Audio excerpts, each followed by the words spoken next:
वो तेरे से ही बनेगा, किसी और से नहीं। गुरु उपदेश कर सकते हैं, गुरु सतमार्ग बता सकते हैं, भगवान सदग्रंथों में बोले, लेकिन चलना तो तुम्हें पड़ेगा।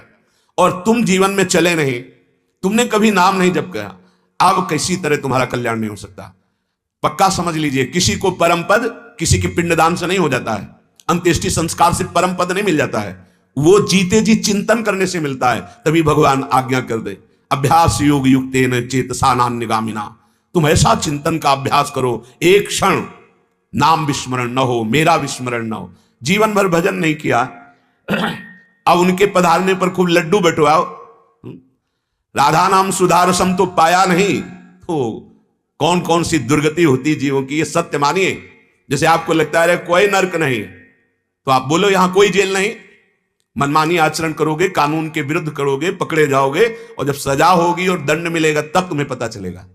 ऐसे ही पूरे त्रिभुवन का दंड विभाग है यमपुरी, पूरे एक एक सेकंड के कर्म का हिसाब श्री हरिवंश महाप्रभु, जय श्री हरिवंश नरक गति दुर्भर यम द्वारे कटियत नक छीके। कहां छीका?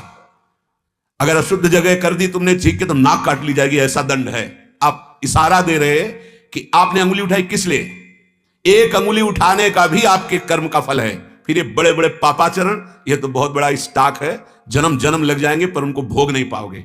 अभी उपाय है, भगवान की शरण में होकर नाम जप कर लो। तो भगवान कह रहे हैं आम तो आम सर्व पापेभ्यो मोक्षयिष्यामि मा शुचा।